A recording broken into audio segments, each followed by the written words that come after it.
Hey, what's up you guys, it's Dorothy and welcome back to my channel. In today's video, we're going to go into chapter 102 of Lost by James Patterson. So let's get right into this video. This video may contain sensitive topics and foul language. If you do not wish to continue, I suggest you click off the video now. You have been warned. I tried to control my breathing while scanning for the closest threat. Tourists and partiers from the Clevelander were scampering in every direction. I managed to block out 3 clamor of screams, car horns, and approaching sirens. My hand holding the Glock in front of me was steady. I rushed toward the last place I'd seen Hannah. I knew that anyone in a suit was a threat. One man was already down by the picnic table with the majority of his head missing. Blood and brain matter covered the table and one of the benches. There were 2 other Russians near the bench that I saw. But I saw Steph Hall and Chill rushing toward them, shouting, "Police, don't move." I trusted them to handle the 2 Russians. I turned to the next target. Even though it was hard to see his face because of the blood streaked across it, I knew it was Billy. His build and his stupid blue goatee gave him away. The body next to him wasn't dressed in a suit. I saw it was Hannah's brother, Albert, and almost the same instant I realized Billy had a knife in his hand and intended to use it on Hannah. I didn't have a clear shot at Billy, not with Hannah between us. She was dodging back and forth. I raised my pistol, then lowered it, looking for the right angle. Finally, I realized there was only one way to do this. I lowered my head and charged forward, hoping my size and the element of surprise would win the day. I took 1 step to the right to avoid Hannah, then crashed into Billy like a pickup truck. My left hand reached out to hold his right wrist and keep the knife away from me. The sound he made when I careened into him told me I'd knocked the breath out of him. We tumbled into the sand and I managed to lose my pistol. This close together, it didn't matter. I held onto his right hand with all my strength.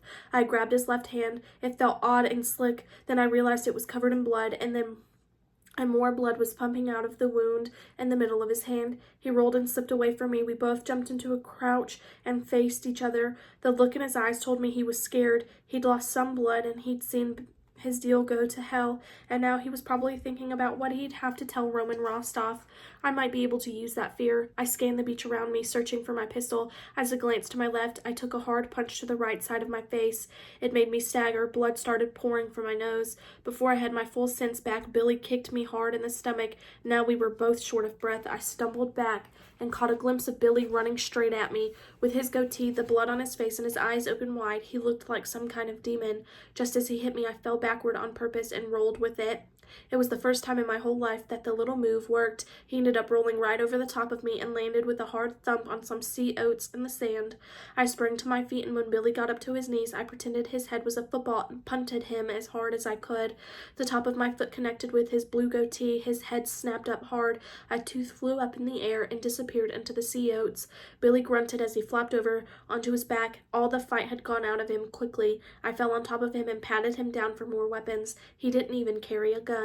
I guess that's how he'd gotten his nickname, Billy the Blade.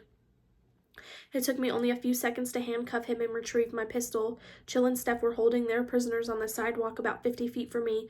I shot Steph a quick thumbs up to let her know I was okay. Hannah was sitting next to her dead brother, weeping. I pulled Billy to his feet so he was standing right next to me, a shell of the well-dressed, confident jerk I had dealt with just before.